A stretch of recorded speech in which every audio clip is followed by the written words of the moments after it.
Welcome to the HR Chat Show, one of the world's most downloaded and shared podcasts designed for HR pros, talent execs, tech enthusiasts, and business leaders. For hundreds more episodes and what's new in the world of work, subscribe to the show, follow us on social media, and visit hrgazette.com. Welcome to another episode of the HR Chat Show. Hello, listeners. This is your host today, Bill Banham. And in this episode, we're going to talk about ways that AI is transforming recruitment. And joining me on the show for the first time is Jenn Cunningham, Global VP of Global Talent Acquisition over at Pearson. Jenn brings over 20 years of experience in recruiting and HR across diverse industries, starting as a store manager at McDonald's to working her way up to Adidas and now leading at Pearson. Hey, Jenn, welcome to the show today. How are you doing? I'm all good, Bill. Thanks for having me. How are you? I am wonderful. The sun is shining. I'm in a very good mood. You've caught me on a great day. Let's have lots of fun here. Beyond my reintroduction just a moment ago, Jenn, why don't you start by taking a couple of minutes, telling our listeners a bit about yourself, your career background, and what gets you up in the morning? Okay, happy to. So I'm Jenn Cunningham, preferred Jenn versus Jennifer. Sadly, as a youngster, I spent much time in hospital with severe asthma. And so Jennifer always reminds me of being woken up in the middle of the night with nurses asking me to take nebulizers. So I've kind of I've got an allergic reaction to Jennifer these days. Based in sunny Manchester in the United Kingdom, Mancunian born and bred. Yes, I am a blue, so I'm on the right side of the city. Although we haven't been doing particularly great this season, I have to own that. And have spent most of my life here in Manchester, outside of 5 years living in Germany, in the depths of Bavaria, which was fabulous. What gets me up in the morning is my two boys, massive age difference. I have a 10-year-old and a 23-year-old, so fully grown man in my house, and renovating my beautiful Georgian property. So that's where I spend most of my time. Thanks for listening to this episode of the HR Chat Podcast. If you enjoy the audio content we produce, you'll love our articles on the HR Gazette. Learn more at hrgazette.com. And now, back to the show. Very good. So Jenn, not Jennifer, Georgian property, two lovely boys. You're blue, which probably negates you joining us at Disrupt Manchester in September because it's at the Mawson recruitment office and apparently it overlooks Old Trafford. So you might not want to go to that. But if you'd like to come, you'd be very welcome. Okay, let's get into the questions. Firstly, what are some of the most exciting or high impact ways that you see AI transforming recruitment, from job descriptions to candidate screening and beyond? So I think the thing that I find most exciting is that it's all for the taking, and the opportunities really for us are endless. If you've ever kind of heard me speak or read any of the articles that I've written, I've said many, many times over, often to the horror of some of my peers in the recruiting industry, that recruiting is broken and has been for a while. And whether we choose to admit that or not, I believe it's a fact. And so now the rise of AI allows us to take a really honest view of what it really looks like and feels like for those involved in recruiting. And by that, I don't just mean recruiters, I mean the full 360 view, and really consider how we bring the people first approach back to recruiting and human resources, and make sure that the AI that we're using meets the needs of everybody involved. So again, the recruiter, the candidates, hiring managers, ops teams that might support you, finance departments, HR business partners. Everybody has a specific need or demand on the recruiting and the hiring that we do. I believe that we've fallen down on that in the past by fundamentally overcomplicating our tech stacks and building processes that follow two structured workflows, predominantly for financial reporting needs, but that really don't allow for the ebbs and flows of human nature and the needs and wants for those involved in the process. So to give you an example, we've recently been developing agents to support us on our scheduling activities. And while that isn't specifically exciting a notion, I mean, let's be fair, it's a fairly obvious application of AI. But in building it, we really went deep and thought hard about all of the friction points for ourselves and the humans involved, and also the inefficiencies in the process that a well-designed AI solution can alleviate. So one example of that was put out actually in a recent report by Pearson called the Reclaim the Clock. And it found that generative AI could help US workers reclaim nearly 78 million hours a week, which when we put that into the context of the busy work that people are doing is actually pretty scary. But when you go beyond just alleviating the pressures for talent experience teams and coordinators and the saving of time and money for businesses, we also went and looked at the accessibility options and how we could ensure that we were being fair and open to everybody through the AI that we were building, fundamentally to get ahead of any accessibility needs and make sure that we're setting candidates up for success from the beginning. In addition to that, we're also now looking at audio tools that will help us bring our adverts to life and our postings to life, that will really help bring the candidate into our world and allow them to get a real life view of the role and the requirements, but also that it can factor in any questions and answers that the candidate might have up front. So, two small applications that we're looking at, again, not enormously exciting, but I think when you look at it from the human perspective and not just the time saving and efficiency, it actually then becomes more exciting for me. Very good. Regular listeners of this show will know that I am not afraid of a shameless plug. So here comes a shameless plug. Please do check out the related episode that I recently did with Brian Adams over at Happy Dance, who talks about some of this stuff as well. Okay, continuing through. I'm terrible for that. I do that all the time, my shameless plugs. Okay, so you're a strong advocate for skills-based hiring. What does it take for an organization to actually make that shift, and how can AI help remove biases baked in traditional hiring processes? You mentioned a moment ago that you guys are trying some pretty impressive new things with AI. A big concern that people always has is who's created the AI and what biases are there? Is it a bunch of middle-class white dudes who created the code in the first place, and therefore it's got inherent biases? Give us your take. Yeah, I am a huge advocate of skills-based hiring and obviously AI, but it's certainly not easy. It's not an easy task at all. And I think really what needs to happen is a total shift in attitudes around how we build organizations, the career frameworks and the way in which we approach skilling and upskilling and mobilizing our teams. I think to your point, there's been so much legacy and history around, you must have gone to this college, or you must have had that degree, or, come from this particular cohort of skill sets or, employers, that it's really difficult to break. And so I think when you're thinking about skills-based hiring and how AI needs to come into it, it really needs to start with simplification. So really breaking down career structures and frameworks.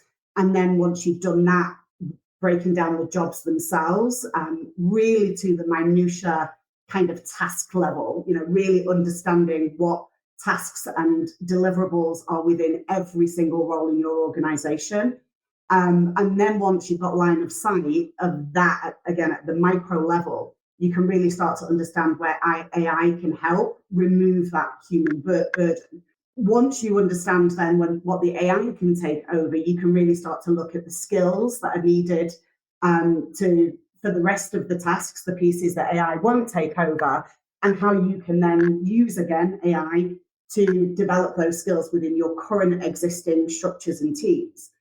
And when we do that, we can really try and move away from the typical perception of that experience and education into much more of a fluid, changing career and job landscape where skills continually evolve and employees have new opportunities that might once have never been available to them.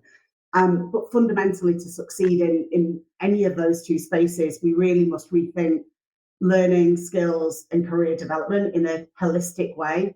And to your point about, shameless plugs, at Pearson, we believe that we're leading that transformation and that we're uniquely positioned to help skill the world and prepare, individuals and organizations to help adapt and advance and succeed through life and through business.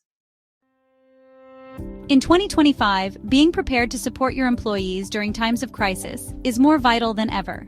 The Crisis Ready Workplace program, designed by Dr. Bill Howitt and brought to you in partnership with HR News Canada and HR Law Canada, and supported by the HR Gazette, equips professionals and leaders with the knowledge, skills, and tools needed to effectively navigate workplace crisis, ultimately boosting employee well-being and enhancing organizational performance. Crisis Ready Workplace will take leaders beyond conventional risk preparedness to redefine what it means to lead through uncertainty. Expect to dive deep into interactive sessions, groundbreaking strategies, and transformative insights designed to prepare organizations for any challenge. This comprehensive program is pre-approved for 14 hours of CPD credits by HRPA, CPHR, and CPD International, and empowers leaders in crisis preparation, foundational knowledge, and supportive training. Sign up today at crisisready.ca, and now back to this episode of the HR Chat Show. Okay, let's talk a little bit more about some of the points you just raised a moment ago, if you don't mind. We talk a lot on this show. I mean, it's hardly an episode goes by these days we're not talking about AI in some fashion. I personally am more pessimistic than many people in terms of what AI is bringing and what it means for jobs. I mean, just a few weeks ago, as we record this in the middle of May, you had Bill Gates saying we're looking at a 2-day work week for human beings because of everything being replaced by AI. Other stats, not from Pearson, from other organizations that I will not mention, suggest that by 2030, 30% of jobs that exist today will not be around in 2030. These things scare me. And also the context here is, in addition to doing the HR stuff, I also run a bunch of AI summits in various places. So I get to listen to lots of experts talking about this, and it doesn't make me feel much better often. Anyway, there is a question here somewhere. My question, I guess, is what are those skills, what are those characteristics of human beings that you think will continue to be valuable and continue to be attractive to potential employers as AI continues at pace to replace a lot of tasks? Yeah. So again, and not surprisingly, we have actually looked into this in a fair amount of detail, and we've also released a couple of reports ourselves that speak directly to this. So the first one is the power skills, which was more of an employer-led piece of research, which found that the 5 most sought-after skills today by US employers are communication, customer service, leadership, and collaboration. The 5th one, problem solving. And the second one being from the employee view, which is the top 2 skills that they're actively looking at growing and prioritizing in their own development are problem solving and decision making.